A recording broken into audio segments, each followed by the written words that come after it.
सांगल रिपोर्टर मेहर अली लिगारी जी रिपोर्ट मुताबिक जमियत उलमा इस्लामी यूसी डोरो जानब में तहरीक अदम एतमाद के कामयाब थियण जी खुशी में मौलाना मोहम्मद राशिद लिगारी साहब के तरफा अछायो दिनो वो जैमें मौलाना मोहम्मद हसन लिगारी सदर जमियत उलमा इस्लाम तालका सांगड़ अबू बकर लिगारी साहब मौलाना मोहम्मद उमर शर साहब मौलाना खादिम हुसैन शर मोहम्मद उस्मान लिगारी बेन कारकुनन शिरकत कई। आखिर में मुल्क की सालमियत बका लाए दुआ पिण घुरी वई।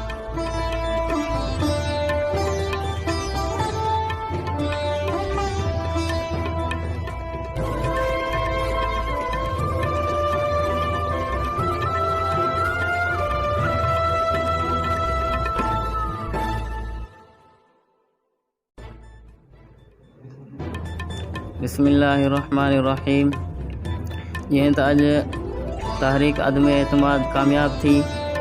तहरीक अदम एतमाद कामयाब थी। यह सिर्फ़ PDM जी कामयाबी ना है बल्कि जमियत उलमा इस्लाम जी यह कामयाबी है। इन सां गॾु जमियत उलमा इस्लाम के नज़रअंदाज़ नथो करे सघिजे, छो त जमियत उलमा इस्लाम सां गॾु हर महाज़ ते हर मोड़ ते तहरीक जो हिस्सो रही।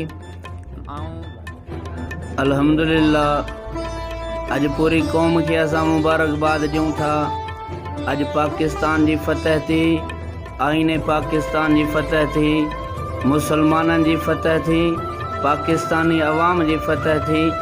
पाकिस्तान एक असां खे क़ौमी नज़रियो ॾिनो, असां खे एक आइन मिलियो। अकाबिरीन असां खे आइन ॾिनो। 1973 में असांजे मुफ्ती महमूद रहमतुल्लाह अलैह मुत्तफ़िक़ आइन ॾिनो। अज अॼोकी तारीख़ 10 अप्रैल 2022 ते असांजे क़ाइद मौलाना फज़लुर रहमान दामत बरकातुहुल आलिया उन आइन जो तहफ़ुज़ करे ॾेखारियो। इन्हीं ते असां पूरी कौम खे मुबारकबाद ॾियूं था। दुनिया जे मुसलमाननि खे मुबारक हुजे, छो त हीउ असांजो मुल्क एटमी ताक़त है।